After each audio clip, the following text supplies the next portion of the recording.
आज हम बात करेंगे विद्युत प्रतिरोध। विद्युत प्रतिरोध दिख रहा है ना सभी को? देखिए, इसको इंग्लिश में बोलते हैं इलेक्ट्रिकल रेजिस्टेंस। इलेक्ट्रिकल रेजिस्टेंस,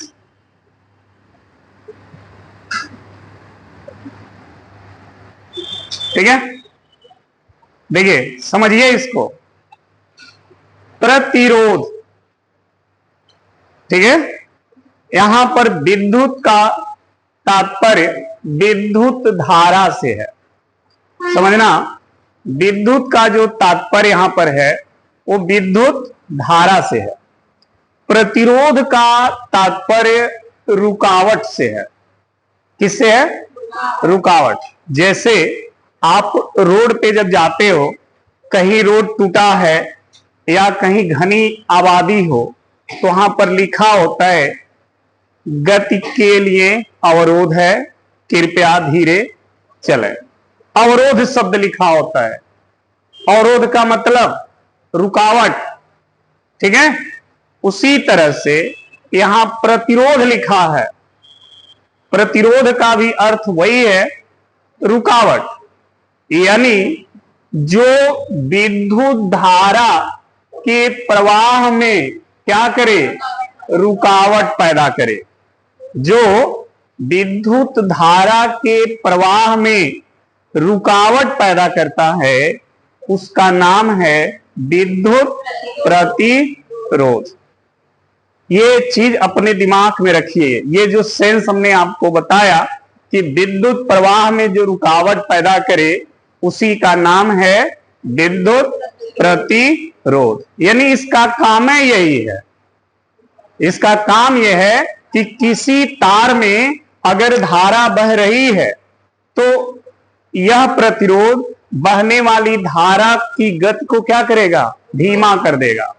रुकावट पैदा करने का मतलब क्या होगा? उसकी स्पीड स्लो हो जाएगी। जैसे रोड है, रोड रफ है, एकदम उबड़ खाबड़ टूटा उटा है, तो गाड़ी की स्पीड उस पर क्या होगी? कम हो जाएगी ना। उसी तरह से प्रतिरोध जो है, जब धारा बहती है तो प्रतिरोध धारा के गति को क्या करता है? धीमा करता है। रुकावट जब करेगा तो उसकी गति क्या हो जाएगी? धीमा हो जाती है, ठीक है। तो दिमाग में रखिएगा कि विद्युत प्रतिरोध जो है, किसी भी तार में जब धारा बहती है तो उस धारा के गति को धीमा करता है। अगर ये प्रतिरोध ज्यादा हो जाए तो क्या होगा? अगर रुकावट ज्यादा हो जाए, रोड जो है एकदम टूट गया हो, तो गाड़ी जाएगी? रुक जाएगी। रुक जाएगी? नहीं रुक जाएगी। उसी तरह से अगर प्रतिरोध ज्यादा हो जाए तो धारा नहीं बहेगी, धारा रुक जाएगी, धारा का प्रवाह नहीं होगा, ठीक है। लेकिन अगर प्रतिरोध कम है तो धारा धीरे धीरे उसमें बहेगी, ठीक है। तो अगर कोई क्वेश्चन रखे कि विद्युत प्रतिरोध से आप क्या समझते हो, विद्युत प्रतिरोध क्या होता है, विद्युत प्रतिरोध किसे कहते हैं, तो इसका सेंस अपने दिमाग में रखिएगा कि सर, विद्युत प्रतिरोध चालक में बहने वाली धारा की गति को क्या करता है? कम करता है, ठीक है। ये सेंस है उसका, समझिएगा। वास्तविक रूप से अगर इसका डिफिनीशन देखा जाए, ठीक है, तो डिफिनीशन कैसे आता है? जैसे तार में जब धारा बहती है तो तार के अंदर जो है कोई ऐसा व्यक्ति या कोई ऐसी चीज नहीं है जो रुकावट को उत्पन्न कर रही है। ऐसा कुछ नहीं है। वो रुकावट अपने आप धीरे धीरे क्या होता है? उत्पन्न होता है। इसका मतलब कि यह जो है प्रतिरोध उसी पदार्थ का क्या है? गुण है। प्रतिरोध क्या है? उसी पदार्थ का गुण है। जैसे रोड पे गाड़ी चल रही है तो हमने कहा रोड पे ज्यादा गड्ढा है तो गाड़ी की स्पीड धीमा हो जाएगी, ठीक है। तो वो गड्ढा कोई व्यक्ति बना भी सकता है या चलते चलते रोड टूट सकता है, लेकिन तार के अंदर जब धारा बहेगी तो उस धारा की गति को धीमा करने के लिए जो प्रतिरोध उत्पन्न होता है उसे कोई बनाता नहीं है, वो उसके अंदर अपने आप उत्पन्न हो जाता है। इसका मतलब जो चीज अपने आप अंदर उत्पन्न हो वो क्या है? गुण है उसका। वो क्या है? गुण है। तो देखिए, विद्युत धारा विद्युत आवेश से उत्पन्न होती है। जब विद्युत आवेश प्रवाहित होता है तो उसी को आप विद्युत धारा कहते हो। और विद्युत आवेश किसका गुण है? पदार्थ का। लिखे हो ना, विद्युत आवेश पदार्थ का गुण है। और जब वही गुण बहता है, वही आवेश बहता है, तो हम कहते हैं धारा बह रही है। प्रतिरोध भी ऐसा ही पदार्थ का ही गुण है, ये कुछ और नहीं है। ये पदार्थ के अंदर ही एक गुण है। जैसे ही धारा बहती है तो ये गुण अपने आप उत्पन्न हो जाता है, कोई अलग से उत्पन्न नहीं करता है इसको, वो अपने आप उसके अंदर उत्पन्न हो जाता है। जैसे मान लीजिए आप एग्जाम दे रहे हो, क्वेश्चन लिख रहे हो, पहले क्वेश्चन पढ़ा, आपको लगा हमको आ रहा है, अब लिखने लगे, क्वेश्चन लिख लिए, बाद में अपने आप आपके अंदर एक भावना आती है सही लिखे हैं।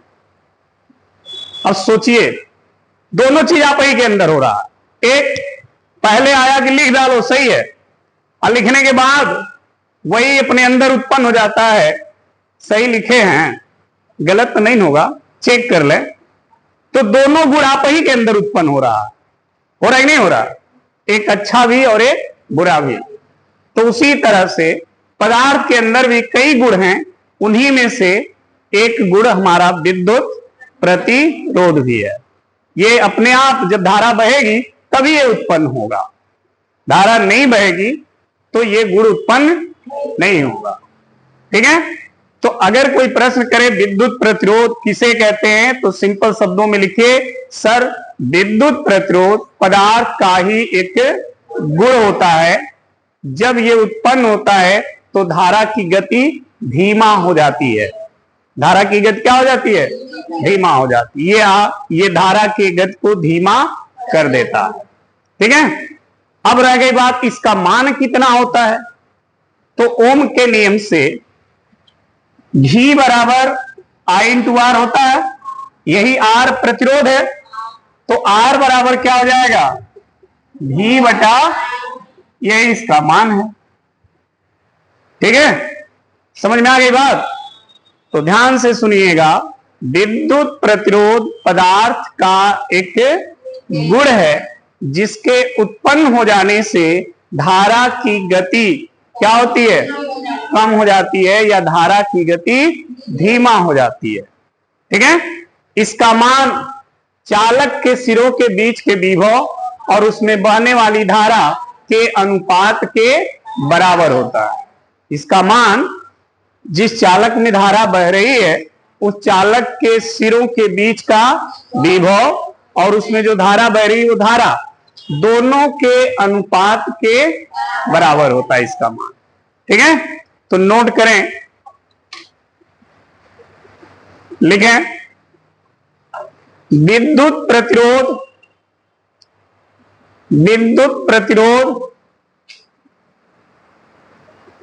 पदार्थ का ही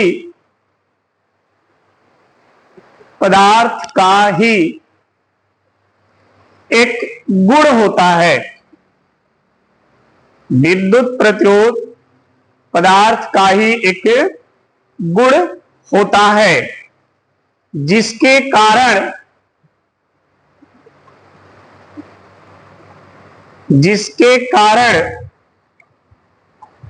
पदार्थ में बहने वाली धारा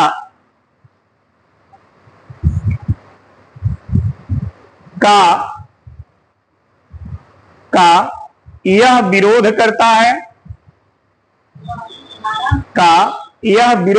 है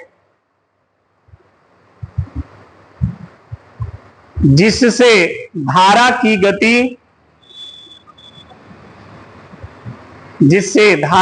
गति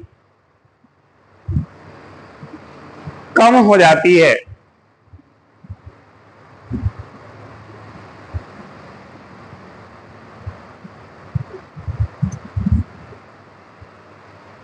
हो गया जी। विद्युत प्रतिरोध क्या है? पदार्थ का ही एक गुण है, ठीक है। और इसी गुण के कारण जब धारा उसमें बहेगी तो धारा का क्या करेगा? विरोध करेगा। विरोध का मतलब रोकेगा, ठीक है। यहां पे हमने बोला ना प्रतिरोध का मतलब रुकावट। तो जब धारा बहेगी तो धारा को क्या करेगा? रोकेगा, रुकावट पैदा करेगा, और उसी रुकावट के कारण धारा की गति क्या हो जाएगी? कम हो जाएगी। क्लियर? अब रह गई बात इसका मान क्या होता है, तो लाइन चेंज करके लिखें। विद्युत प्रतिरोध का मान, विद्युत प्रतिरोध का मान, विद्युत प्रतिरोध का मान चालक में, चालक के, विद्युत प्रतिरोध का मान चालक के सिरों के बीच, चालक के सिरों के बीच उत्पन्न विभव, उत्पन्न विभव और उसमें बहने वाली धारा, उत्पन्न विभव और उसमें बहने वाली धारा के अनुपात के बराबर होता है, के अनुपात के बराबर होता है। हो गया? नीचे लिख दो R बराबर V बटा I, R बराबर V बटा I।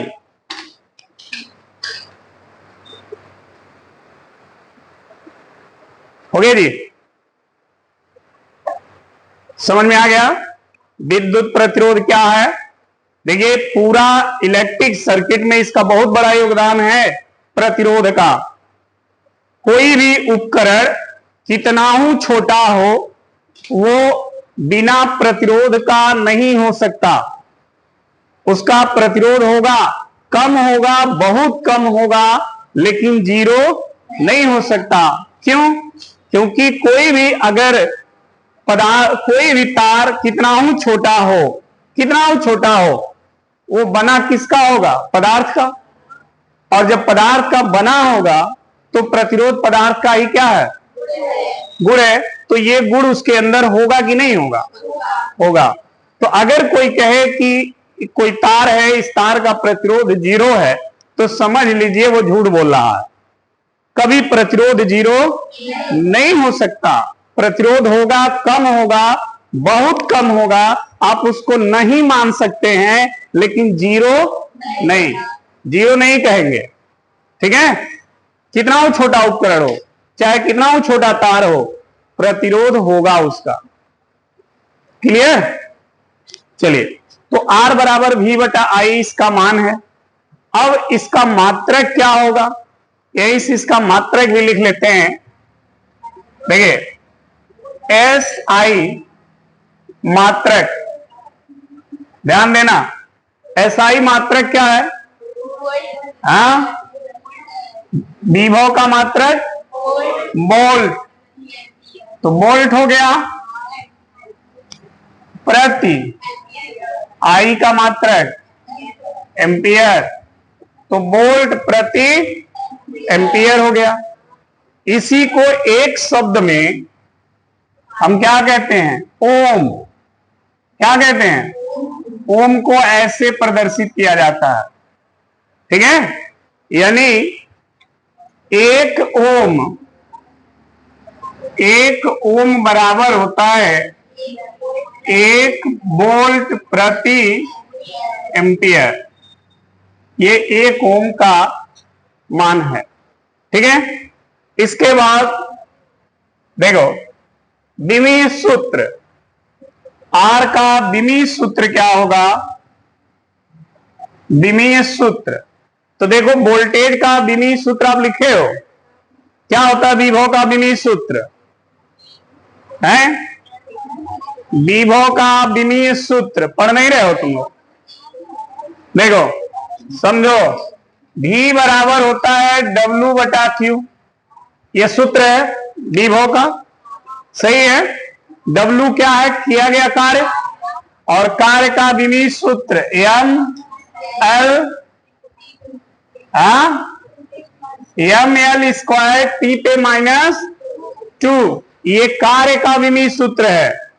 और नीचे आवेश है, आवेश का क्या होता है? AT, यही होता है ना। अब इसको हल करो, ml² T ऊपर जाएगा तो 3 माइनस हो जाएगा, और A ऊपर जाएगा तो विभव का विमीय सूत्र मिल गया। विभव का विमीय सूत्र ये है V का, और I का क्या होता है? A, नीचे I है तो I का A ऊपर जाएगा तो यहां पर एक माइनस और बढ़ जाएगा, तो ml² T पे -Q, A पे माइनस, समझ में आ गया। तो R का विमीय सूत्र ml² T पे -Q, A पे -2, ये ध्यान में रखिएगा। आगे हम जहां जहां जरूरत पड़ेगा R का विमीय सूत्र आपसे पूछेंगे। तो R का विमीय सूत्र ये है, मात्रक ये है, ठीक है। अब क्वेश्चन आ जाता है कि 1 ओम से आप क्या समझते हैं? 1 ओम किसे कहते हैं? तो देखिए, 1 ओम का डिफिनीशन, 1 ओम फॉर्मूला यही है सामने। इसमें देखिए, R बराबर, चूंकि R बराबर होता है V/I होता है, यदि V 1 वोल्ट हो जाए, कितना हो जाए?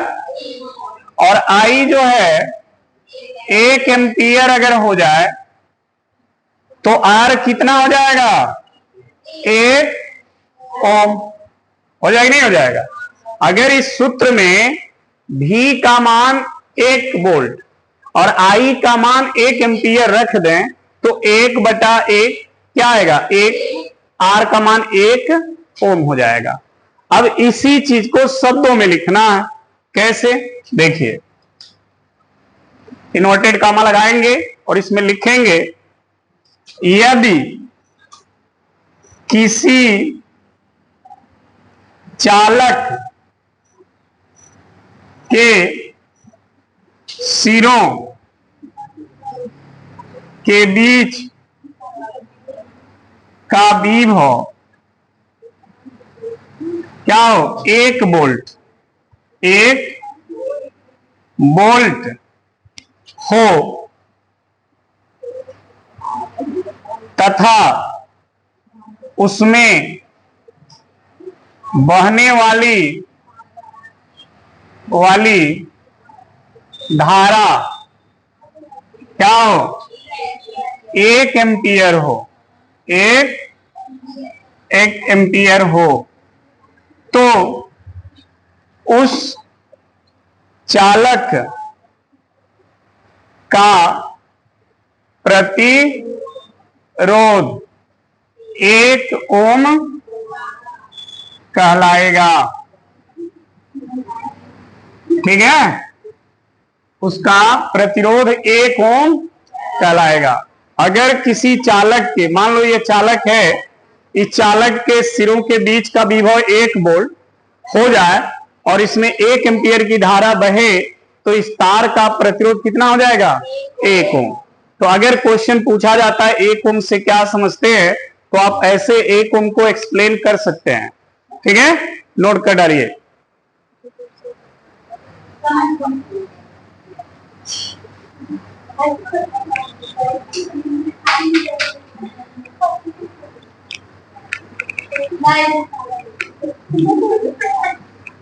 हो गया।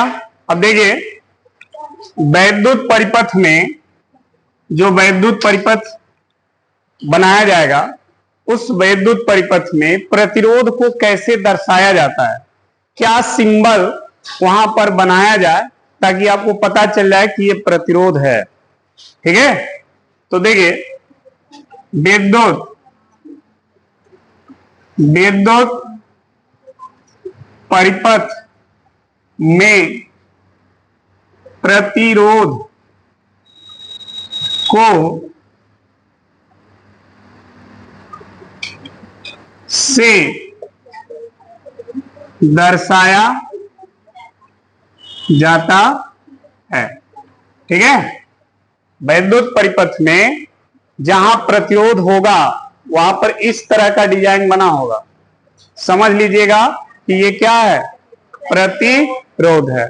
अब ये डिजाइन आया कहां से भाई? प्रतिरोध को क्यों ऐसे ही बनाया गया, कोई और डिजाइन दे देते? हाँ भाई, ऐसा क्यों?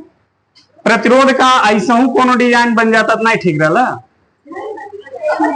है? ये भी तो डिजाइन था, ये भी बना सकते थे, लेकिन क्यों ऐसे बनाया गया? रीजन समझ। रीजन क्या है कि देखिए, जब रोड पे गाड़ियां दौड़ती हैं रोड पे, तो जहां जहां घनी आबादी होती है वहां पे रोड को देखिएगा ऐसे ऐसे बना होता है, ऐसे लगा होता ना, रोड पे ब्रेकर बना होता ना, ऐसे ऐसे ऐसे बनेगा। ठीक है, तो ये ब्रेकर क्या करता है?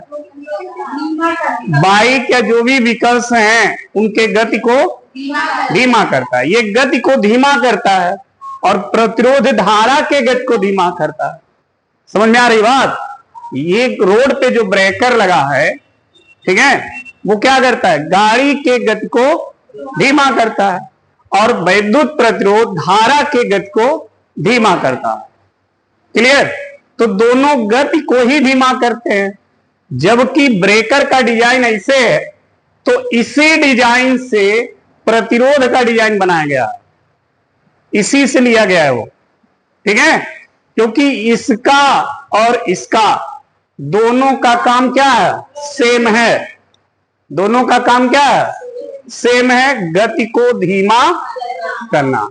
तो विद्युत प्रतिरोध किसी भी विद्युत परिपथ में ऐसे दर्शाया जाएगा। अगर ऐसा है तो तुरंत समझ लीजिएगा वो क्या है? रेजिस्टेंस है, विद्युत प्रतिरोध है। अब ये प्रतिरोध परिपथ में दो प्रकार से दर्शाया जाता है। देखिए, विद्युत परिपथ में प्रतिरोध दो प्रकार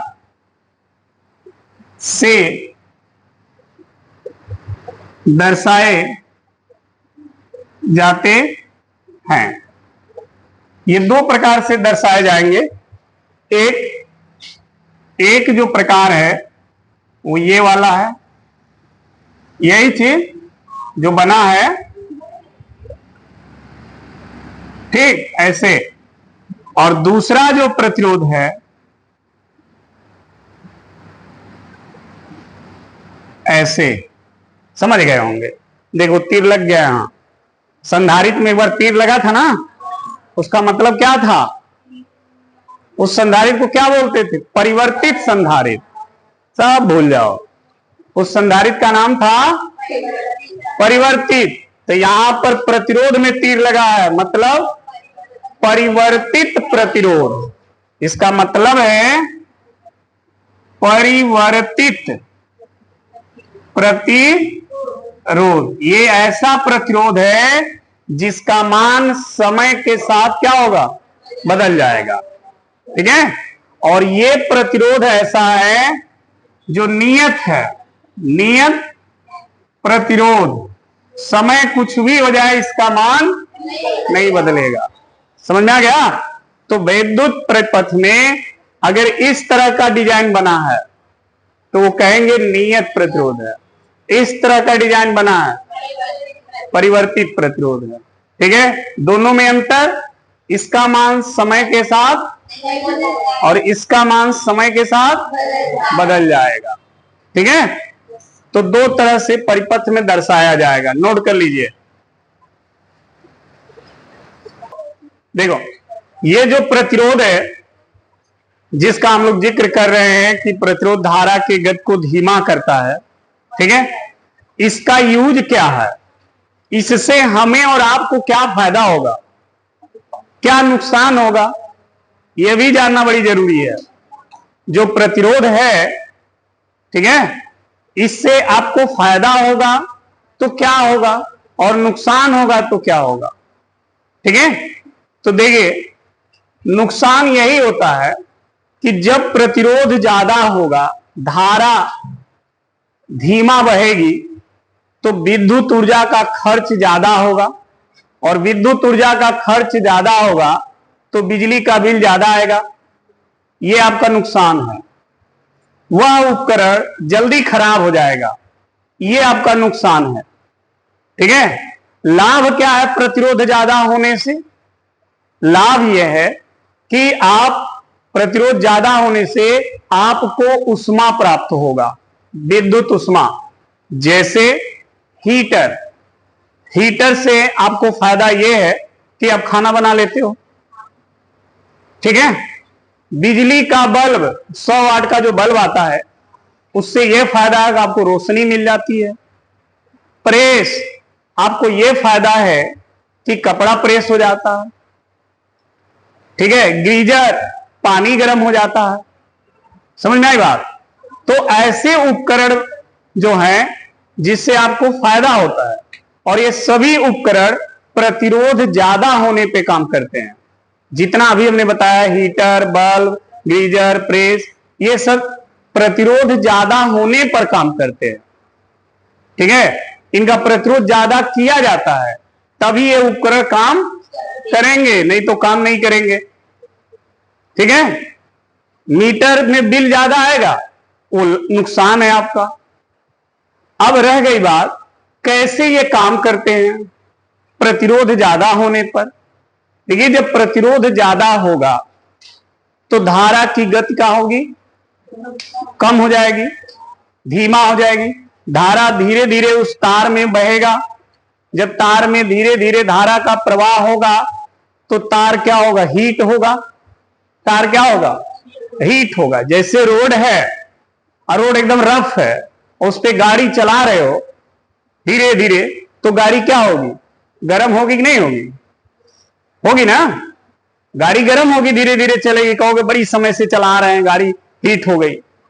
उसी तरह से जब प्रतिरोध ज्यादा होगा तो धारा धीरे धीरे जब उसमें चलेगी तो उससे वो तार क्या होगा? हीट होगा, गर्म होगा। जब गर्म होगा, ठीक है, तो क्या देगा? ऊष्मा देगा। और जब ऊष्मा देगा तो उसी ऊष्मा का हम क्या करते हैं? इस्तेमाल करते हैं। आप हीटर को ध्यान दीजिएगा। हीटर का जो तार है, जब आप बोर्ड में प्लग लगाते होंगे तो देखिएगा पहले तुरंत लाल नहीं होता है, वो नोटिस करिएगा। पहले लगाएं, फिर थोड़ा हल्का सा लाल हुआ, कुछ समय बाद थोड़ा सा और लाल हुआ, कुछ समय बाद और लाल हुआ, धीरे धीरे धीरे धीरे एकदम ब्लड की तरह रेड हो जाएगा। और उसके बाद आप देखिएगा उससे लपट आती है। ध्यान दीजिएगा, लपट आती है, हाथ लगाएंगे तुरंत जल जाएंगे। इतना हीट होकर के ऊष्मा देता है वो, ठीक है। और उसी ऊष्मा का हम इस्तेमाल कर लेते हैं जिस भी चीज में। वही प्रक्रिया बल्ब में होती है। 100 वाट का जो बल्ब होता है, उस बल्ब में आप नोटिस करिएगा, ऐसे वो बल्ब होता है, ऐसे उसमें ऐसे तार लगे होते हैं, इसके अंदर स्प्रिंग होता है, ऐसे ऐसे होता है ना, ऐसे। जब लाइट इसके अंदर प्रवेश करती है तो ये स्प्रिंग धीरे धीरे लाल होते हैं, ठीक है। लाल होकर जब पूरा लाल हो जाते हैं तो ऊष्मा देते हैं। ये क्या देते हैं? ऊष्मा। यहां से ऊष्मी विकिरण निकलती है। चूंकि ये पूरा कांच से कवर होता है, शीशा से, तो जब ये ऊष्मी विकिरण इस कांच को पार करके बाहर आती है, अपवर्तित होकर के, तो वही ऊष्मी विकिरण किसमें बदल जाती है? प्रकाश में। किसमें बदल जाती है? तो आपको प्रकाश मिलता है, ठीक है। ये भी ऊष्मा पर ही आधारित है। प्रेस में भी यही होता है। प्रेस तुरंत बोर्ड में लगाएंगे तुरंत गर्म नहीं होता है, कुछ समय के बाद धीरे धीरे क्या होता है? गर्म होता है, ठीक है। और फिर उसी का हम फायदा उठाते हैं। अब तो उसमें ऑटो कट है, और जितना एक लिमिट तक गर्म होगा उसके बाद फिर अपने आप कट जाएगा, ठीक है। फिर ठंडा होगा, फिर धीरे धीरे अपने आप हीट होगा, ऑटो कट कर दिया गया उसको। नहीं तो गर्म होता जाता, बहुत कपड़े जल जाते थे लोगों को, इसीलिए उसको ऑटो कट कर दिया गया। क्लियर? अपने आप कट हो जाएगा वो। तो ये सब प्रतिरोध से हमें फायदा है, ठीक है। और नुकसान यही है कि जब हम इनका इस्तेमाल करते हैं तो बिल ज्यादा आता है, बिजली का खर्च ज्यादा होता है, ठीक है। बिजली के खर्च ज्यादा होने से आपका नुकसान है।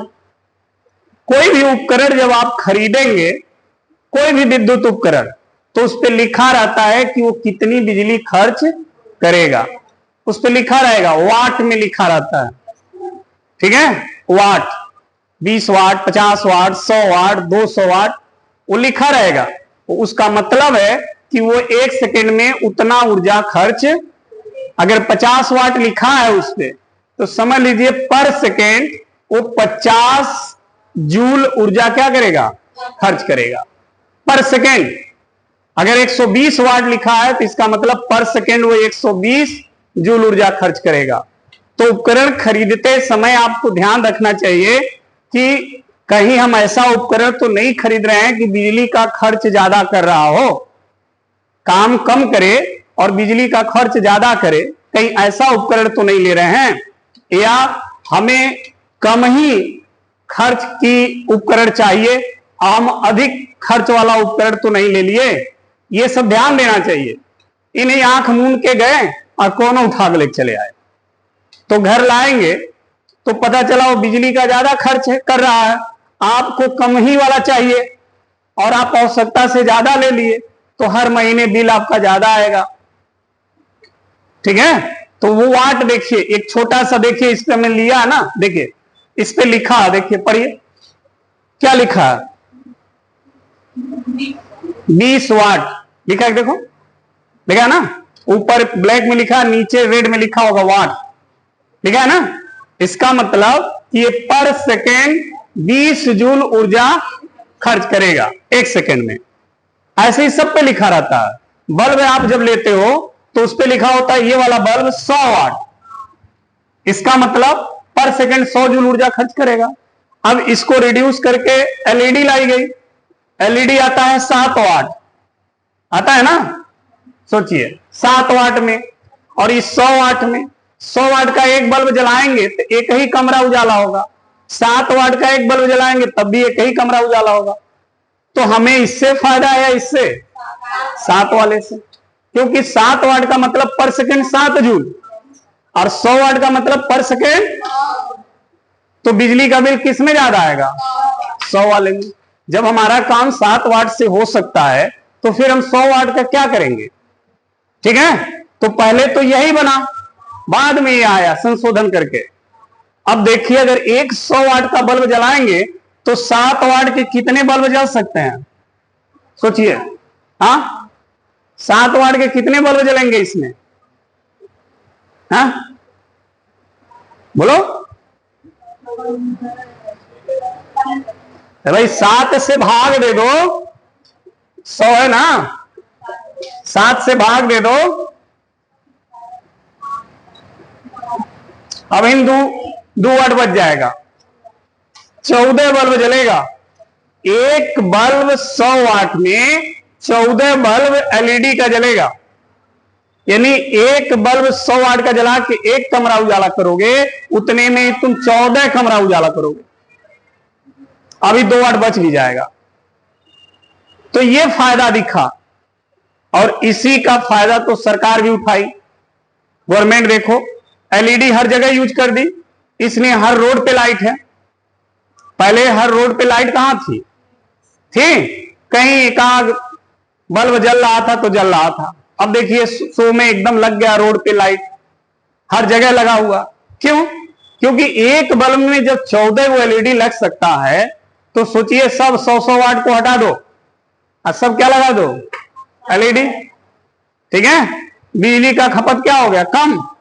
और जब बिजली बची तो मोदी जी ने क्या किया, कहा जो गांव बिजली से मुक्त वंचित है वहां भी बिजली लगाओ। तो बहुत सारे गांव जो बिजली से वंचित थे वहां भी सप्लाई दे दी गई, क्योंकि बचा हुआ विद्युत क्या होगा, तो ये गवर्नमेंट को भी बेनिफिट मिल गया। पहले ये सब नहीं था, तो पहले की जब सरकार थी वो बिजली को पूर्ण रूप से नहीं दे पाती थी, कभी दिन में, कभी रात में, कभी किसी टाइम आता था, कब भाग जाता था। अब देखिए कहते लोग 18 घंटा 24 घंटा लाइट मिल रही है। तो इसलिए मिल रही क्योंकि बिजली का खपत क्या हो गया, कम हो गया ना। नहीं तो इस 100 वाट का बल्ब जलाएंगे तो बिजली ज्यादा खर्च हो जाएगी, और ज्यादा खर्च होगी तो सबको पर्याप्त बिजली नहीं मिल पाएगी। समझ में आया? तो प्रतिरोध के ज्यादा होने से बिजली का खपत क्या होता है, अधिक हो जाता है। प्रतिरोध के कम होने से बिजली का खपत क्या होता है, कम हो जाता है। ये जो फैन चल रहा है ये 50 वाट का, मतलब पर सेकेंड 50 जूल ऊर्जा खर्च कर रहा है। ये क्लियर? तो ये इसके फायदे हैं और नुकसान। अब हमको देखना है कि जो विद्युत प्रतिरोध है वो निर्भर किस पर करेगा। प्रतिरोध किस पर निर्भर करेगा? ये V और I पे निर्भर नहीं करता है। कल ही हमने बता दिया था कि विद्युत प्रतिरोध का मान विभव और धारा पर निर्भर नहीं है। ये किस पर निर्भर करेगा? तार, जिस तार में धारा बहेगा उस पर निर्भर करेगा। वो तार की लंबाई क्या है, तार की मोटाई क्या है, तार किस पदार्थ का बना है। ठीक है? तो प्रतिरोध उस पर निर्भर करता है। इसी को बोलते हैं प्रतिरोध को प्रभावित करने वाले कारक। एक क्वेश्चन एग्जाम में पूछा हुआ है कि विद्युत प्रतिरोध को कौन कौन से कारक प्रभावित करते हैं। तो प्रभावित वही करेगा जिस पर वो निर्भर होगा, दूसरा कोई नहीं प्रभावित कर सकता। जिस पर आप निर्भर हैं वही आपको बना भी सकता है, वही आपको बिगाड़ सकता है, वही ना आपको प्रभावित करेगा। तो प्रतिरोध किस पर निर्भर करता है? तार की लंबाई पर। प्रतिरोध किस पे निर्भर करता है? तार की मोटाई पर।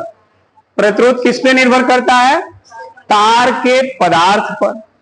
तो यही तीन चीजें हैं जो तार के प्रतिरोध को क्या करेंगे, प्रभावित करेंगे। यही तीन कारक हैं जो प्रतिरोध को प्रभावित करेंगे, बढ़ाएंगे या घटाएंगे। ठीक है? तो कल हम इसके आगे से पढ़ेंगे प्रतिरोध को प्रभावित करने वाले कारक। आज हमने जाना कि प्रतिरोध है क्या। क्लियर? क्या होता है प्रतिरोध, बताओ? प्रतिरोध किसे कहते हैं? क्या करता है प्रतिरोध, क्या करता है बताओ?